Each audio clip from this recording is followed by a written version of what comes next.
Buenas noches, bienvenidos a Sala de Prensa de Noticias Caracol Ahora. Hoy se celebra el Día del Médico, pero este año sin duda ha sido el más duro que ha enfrentado el personal de la salud en nuestro país y en el mundo.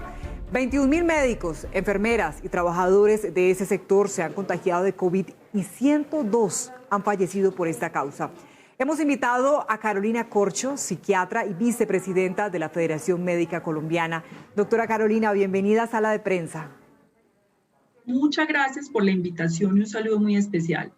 A usted por aceptarla. Y también está con nosotros José Luis Achini, él es presidente de la Asociación Colombiana de Medicina Crítica. Doctor Achini, bienvenido también a Sala de Prensa. Un gusto enorme, Daniela. Un saludo afectuoso de parte de la ANSI y de los intensivistas del país. Y antes de empezar con las preguntas, personalmente les queremos decir gracias a ustedes y a sus colegas por estar jugándose la vida a diario por todos nosotros. Gracias, gracias, gracias. Doctora Carolina, ¿cómo conmemoran este día en un año tan atípico como el 2020? Evidentemente es un día de conmemoración y es un día también de homenaje a los médicos y médicas que han perdido la vida en esta pandemia. Es un día pues donde evidentemente no tenemos que celebrar porque pues ha sido un día muy difícil, un año muy difícil para el cuerpo médico a nivel de Colombia y a nivel del mundo. Y recordando también las condiciones de precarización y las condiciones difíciles en que se ejerce la medicina en Colombia, para lo cual nosotros seguimos insistiendo en que se adopten medidas de políticas públicas. Sin duda. ¿Y usted, doctora Achini, qué reflexión hace en este día?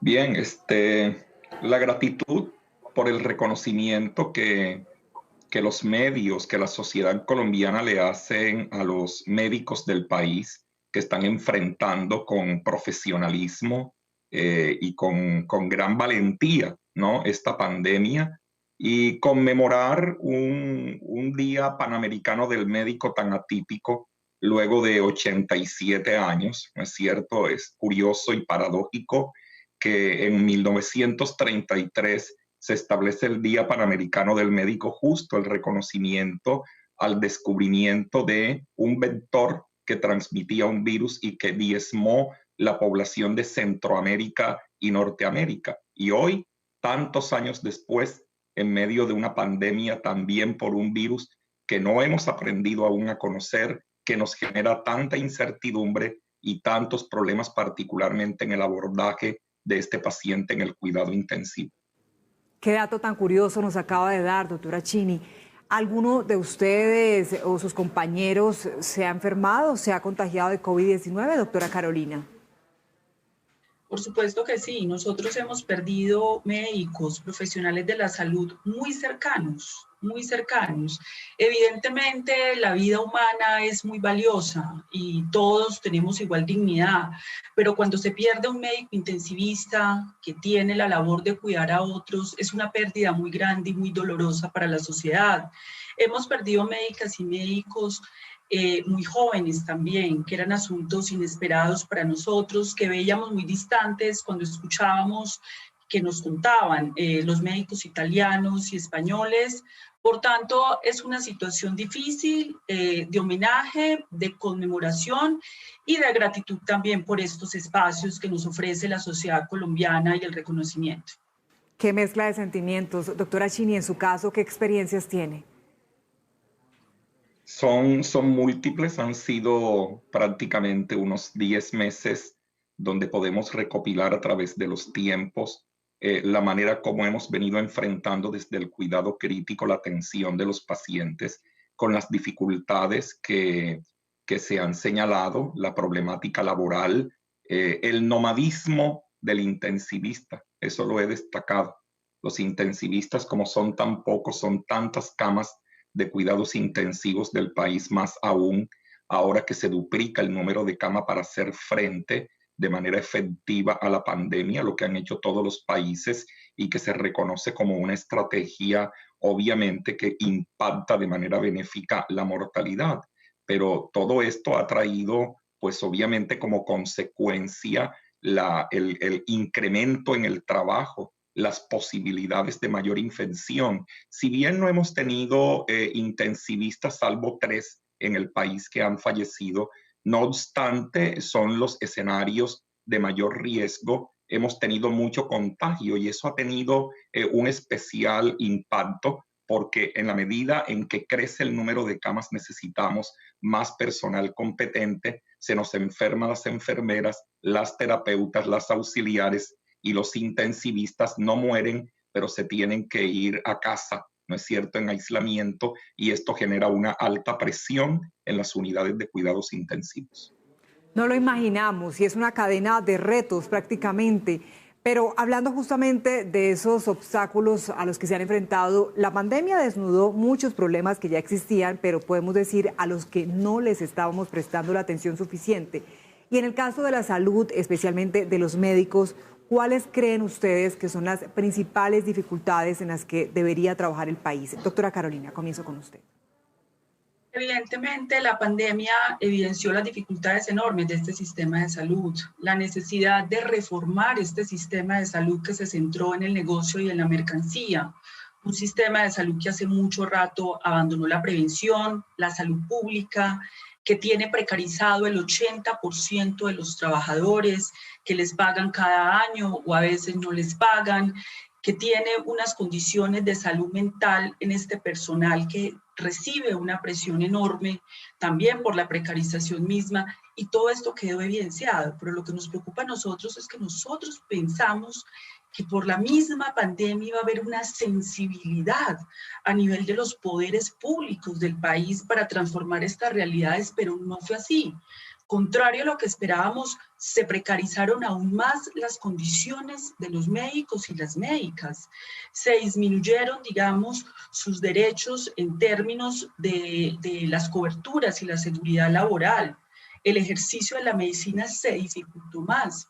Entonces, en ese sentido, todavía nos falta mayor conciencia en la sociedad para entender que evidentemente se ha hecho, hemos puesto el corazón para poder atender esta pandemia, pero tenemos mortalidades muy altas y muchas de estas mortalidades eran evitables.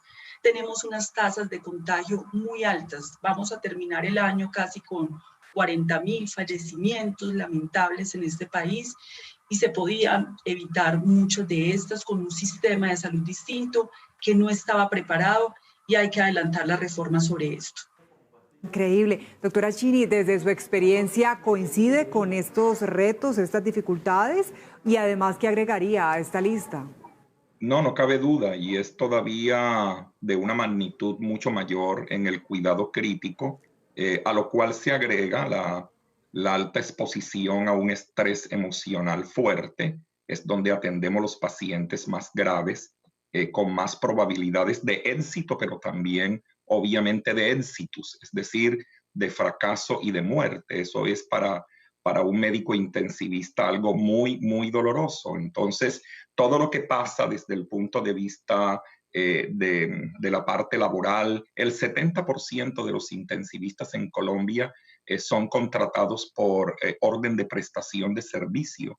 Imagínate tú, 30% solamente tienen un contrato laboral digno. Hay intensivistas que laboran 7 días en una unidad de cuidados intensivos y uno entendería, bueno, se va 7 días a descansar a otro sitio. No, no se va a descansar, perdón, a casa. Sigue trabajando en otro sitio y así hasta terminado el mes, tantas horas laborando en un sitio tan complejo donde se maneja un estrés emocional supremamente fuerte. Y lo que hablaba del nomadismo, para poder lograr acceder a unos ingresos dignos o medio dignos, los intensivistas tienen que trabajar en 2, 3 sitios. Esto para el tema de pandemia no era nada conveniente porque había la posibilidad de contagio cruzado entre una y otra entidad. Y esto lo vimos nosotros en el mes de marzo y abril, cuando levantamos el modelo de atención. No todo el mundo lo comprendió y algunas instituciones, recuerdo yo,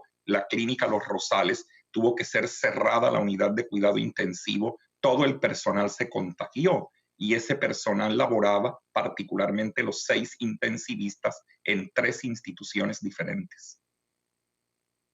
Nos está contando, doctora Chini, y aunque ya teníamos una idea por todo lo que hemos venido registrando, lo que hemos venido contando, y una serie de entrevistas a lo largo del año, quisiera también conocer qué está pasando en este momento sobre este panorama que nos cuenta. ¿Es el mismo, doctora Chini?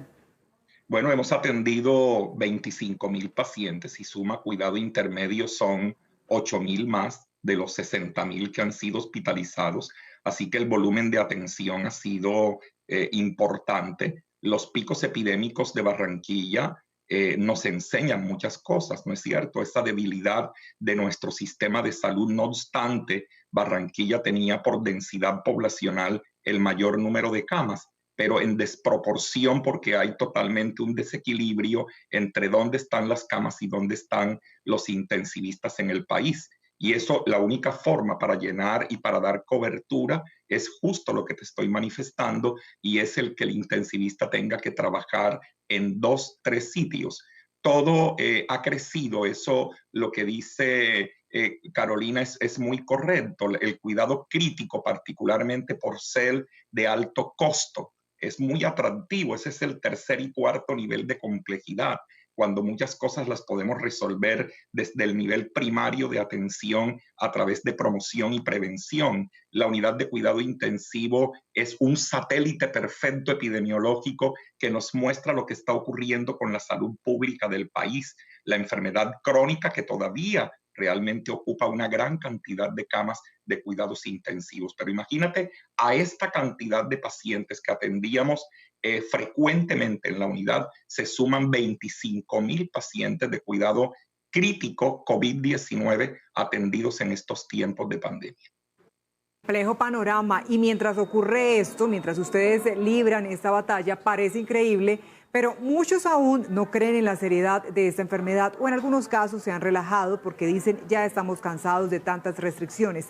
¿Qué sienten ustedes, los médicos, cuando observan a alguien en las calles que no utiliza los tapabocas, que no respeta el aforo permitido, es que también protagoniza diversas reuniones sociales, que no tiene algún tipo de cuidados como lo hemos registrado? Doctora Carolina. Bueno, lo primero es que el relajamiento de las medidas de protección con la pandemia ya viene hace varios meses por mensajes equivocados que el gobierno colombiano ha mandado a la ciudadanía, de partes de tranquilidad que nosotros no podemos sostener por la realidad epidemiológica del país.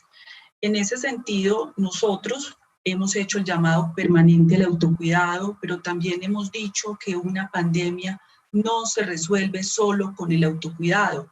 Requiere políticas públicas, requiere incapacidades, requiere que las EPS hagan a tiempo las pruebas, hagan la detección de los contactos, de los cercos epidemiológicos, que paguen las incapacidades, porque si no hay incapacidad no se puede quedar el ciudadano en la casa.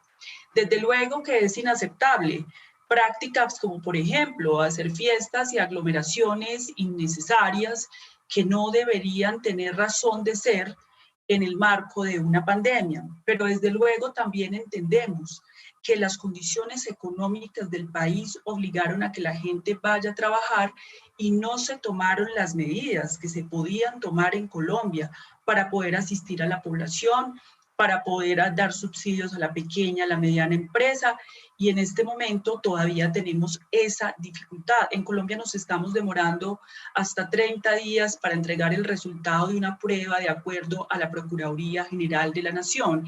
Es muy difícil que logremos controlar una pandemia cuando hay un relajamiento, no solamente de la ciudadanía, sino también del gobierno, en la implementación de políticas de salud pública. El llamado es tanto a la sociedad como al gobierno a que entendamos que el COVID sigue aquí. Tenemos de las cifras de contagio más altas en el mundo, entre todos los países, y de las mortalidades por 100.000 habitantes. Viene una época difícil, que es la época decembrina, de encuentros, de reuniones, de espacios, donde tenemos que tener la conciencia de que la vida vale mucho. La vida vale mucho y la humanidad avanzó rápidamente hacia la construcción de la vacuna, hasta tener esa posibilidad. Entonces, tengamos esa conciencia, pero insisto, el llamado es tanto a la sociedad como a los gobiernos, porque hubo un relajamiento de ambas partes. Una responsabilidad compartida, nos dice la doctora Carolina. ¿Usted qué piensa, doctora Chini? No, para nosotros el mes de agosto fue un mes muy complicado cuando se da la apertura social y económica al país con el nuevo modelo. La gran inquietud planteado por Cuidado Crítico es que pues, se apreciaba evidentemente un aumento en el número de camas, prácticamente se duplicó de 5.349 camas. Llegamos prácticamente en el mes de agosto a 10.000 y luego se han incrementado a 11.500. Esto obviamente lo que hace es diluir mucho más el índice ocupacional, a pesar de que los casos seguían subiendo y subiendo. Y ese es un mensaje, porque entonces da la sensación que es que yo tengo muchas camas de cuidados intensivos y puedo ser mucho más laxo en las medidas preventivas y lo que ya Carolina ha manifestado y que es muy claro, los comportamientos no es solamente de la población, es comportamiento del gobierno, comportamiento de los empresarios. Para esta época navideña, los dueños de los restaurantes, los dueños de los centros comerciales, pero no fijarse mucho. Hay que ir más de la mano de la incidencia de la enfermedad, de la mortalidad, cómo vamos, cómo va incrementando y el país sigue en una franja muy alta de incidencia de la enfermedad y de la pandemia. Pero el número de camas está ahí. La pregunta es, ¿son números de camas efectivamente utilizables, resolutivas? Más cuando ya todos sabemos que ha habido un problema de tecnologías, no solamente de talento humano, que pueda responder bien por una atención adecuada y con calidad y seguridad de estos pacientes que son complejos, sino también la disponibilidad y el acceso a la farmacología, los medicamentos que se requieren para la atención de estos pacientes y que, como hemos advertido, ha venido en un desabastecimiento sistemático. Así que no podemos decir que tenemos 50% de camas libres hoy día porque no son camas realmente resolutivas. Y de ahí la importancia de ese llamado a esa responsabilidad, lo que nos venía diciendo la doctora Corcho. Es una responsabilidad compartida, pero pues se acercan también épocas en las que tenemos que poner aún más de nuestra parte, como es el mes de diciembre. Doctora Corcho, a propósito, usted es psiquiatra, ¿cómo manejar esa ansiedad que todos sentimos, esas ganas de volver a nuestras vidas normales, por así decirlo? La ansiedad es normal en épocas de incertidumbre y yo creo que es a veces necesario tener un poco de miedo para poder protegerse. A mí me preocupa inclusive mucho más la negación en la que está la ciudadanía y el gobierno de que no pasa nada. Me preocupa, digamos, más esos estados. También tenemos que entender que los asuntos de salud mental son consustanciales a una crisis económica. Corfe Colombiana ha dicho que en Colombia, más o menos en la pandemia y las proyecciones que se hacen, es la pérdida de 4 millones de empleos. Dentro de los subsidios que le dan a las familias por parte del Estado, se les está entregando 160.000 pesos al mes. Con eso no vive una familia. Entonces hay condiciones materiales concretas, porque nosotros en este momento en los consultorios de psiquiatría estamos recibiendo esos casos y estamos haciendo una lectura de la crisis social que se ha precipitado en el país, que por supuesto tiene que ser atendida, porque no va a ser posible solamente con los tratamientos psiquiátricos y médicos resolver las condiciones de incertidumbre que tiene en este momento la ciudadanía frente a una situación que en nuestro concepto no ha tenido las respuestas adecuadas desde las políticas públicas. En ese sentido, la salud mental requerirá, evidentemente, la atención de los psiquiatras, pero requiere también políticas de salud que permitan a la gente tener condiciones más dignas. Entendemos. Doctora Chini, finalmente, ¿qué mensaje le da a sus colegas en este día tan especial, pero tan importante, tan clave en esta coyuntura que pasamos? No, y quiero ser consonante con el planteamiento que hace Carolina. La población debe entender, todos debemos entender, que la única forma para abordar el problema de la pandemia no hay sino 3 opciones. La primera es una intervención curativa que no tenemos. La segunda es una vacuna que entrará, pues obviamente, a hacer una intervención por prioridades ante todo vacunas que no han tenido sino 2 meses de evaluación de seguridad, no el periodo de tiempo exigible para saber no solamente eficacia, sino seguridad. Y la tercera es el comportamiento. Si el comportamiento no es adecuado, yo creo que tenemos que mirar con mucho detenimiento estos resultados de serología que nos entregó el Instituto Nacional de Salud. Observe usted cómo el 55% de la población de la zona suroriental, que es la zona pobre de Barranquilla, fue infectada. Eso que se llama, ¿cómo es que se llama? Inmunidad de rebaño, no podemos realmente considerarla como una estrategia efectiva para el control del problema. No, pues los intensivistas del país, ahí con mucho profesionalismo, con mucha valentía, con temores, muchos de ellos enfermos, muchos de ellos ansiosos, porque ha cambiado totalmente la práctica médica y hay otros actores dentro de la unidad de cuidado intensivo. Es decir, hay una suerte de situaciones que, como bien lo decía Carolina, no es solamente para la población, es para los médicos y para los trabajadores de la salud. El burnout en este momento ha sido un problema realmente importante y lo vivimos. Ahora lo estoy viviendo realmente con Cúcuta, que ha vuelto a tener un número de casos importantes y a colapsar también, tiende a colapsar el cuidado crítico de esa ciudad. Así que de mi parte es felicitarles, ¿no? Felicitarles, reconocerles realmente ese acto verdadero de heroísmo. Es un acto de heroísmo sin capa, es con corazón, con fuerza, con profesionalismo, ¿no es cierto? Con autonomía, porque los intensivistas hemos tenido la autonomía de decir quién entra y quién no entra a la unidad de cuidado intensivo, cuándo adoptar y cuándo no adoptar los principios éticos que rigen la atención del paciente crítico. Pues lo entendemos, no imaginamos esos momentos tan críticos, tan difíciles que han tenido que pasar, pero lo que sí le podemos decir es que estamos muy, muy agradecidos y que sea esta la oportunidad para resaltar no solamente la labor que han realizado durante este año, sino también el ejercicio de su profesión constantemente, salvar las vidas, eso no tiene precio. Muchísimas gracias por acompañarnos, doctora Carolina Corcho, psiquiatra y vicepresidenta de la Federación Médica Colombiana, y también al doctor José Luis Achini, presidente de la Asociación Colombiana de Medicina Crítica. Gracias por acompañarnos. Gracias. Gracias. Les mandamos un abrazo, hacemos una pausa y ya estará al regreso Ricardo Ospina para contarnos qué tiene hoy en su radar. Ya volvemos.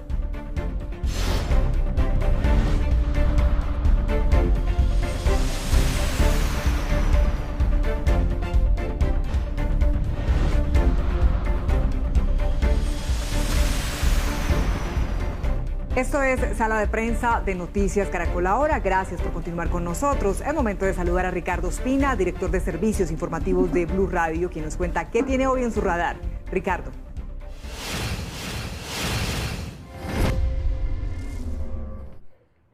Hola, muy buenas noches. Hoy entra en el radar, aquí en Sala de Prensa en Noticias Caracol Ahora, una nueva controversia que se ha originado luego de la elección de los 7 integrantes de la nueva Comisión Nacional de Disciplina Judicial, que fue creada para acabar con todo el ruido y las denuncias de posible corrupción que se han venido conociendo a lo largo de los años en la tristemente recordada Sala Disciplinaria del Consejo Superior de la Judicatura.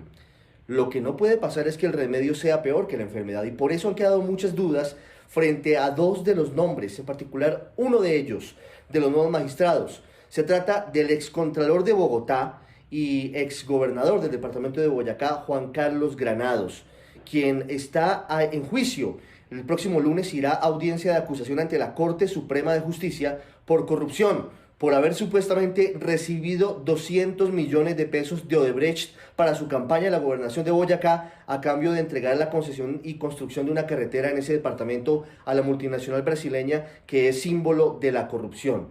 Granados tendrá que responder por delitos graves, entre ellos concierto para delinquir, y por eso han escuchado hoy muchas voces los colombianos de personas que no entienden de dónde el gobierno colombiano ternó a Juan Carlos Granados a pesar de que su caso ya está en juicio ante la Corte Suprema, es decir, que podría ser condenado. Por supuesto que todavía no, y se presume la inocencia, pero hay elementos muy sólidos según la Fiscalía en su contra que lo vincularían con estos delitos. Pero además de ello, el Congreso prácticamente de manera unánime lo eligió con 183 votos. El riesgo detrás de todo esto es, primero, que queda en entredicho la recién creada Comisión para la Disciplina de los Jueces, Magistrados y otros integrantes de la rama judicial, porque Granados y los otros 6 integrantes tendrán que vigilar e investigar a la rama judicial. Queda con una mancha muy grande de entrada, pero además de ello, queda la posibilidad de que a través de una posición que se podría dar pronto, Juan Carlos Granados pase de la jurisdicción de la Corte a la Comisión de Acusación de la Cámara, porque tiene fuero como magistrado de este nuevo poder, lo cual sería muy mal visto. Quedan muchas dudas sobre los procedimientos. Por supuesto, como lo decimos, se presume la inocencia del excontralor Granados, pero las evidencias en su contra hoy son muy fuertes y cabe preguntarse si vale la pena manchar la Comisión para la Disciplina Judicial con ese tipo de nombramientos. Amanecerá y veremos. Gracias, Ricardo. De esta manera finalizamos esta emisión de Sala de Prensa. Ya viene Signo Pesos. Que tengan buenas noches.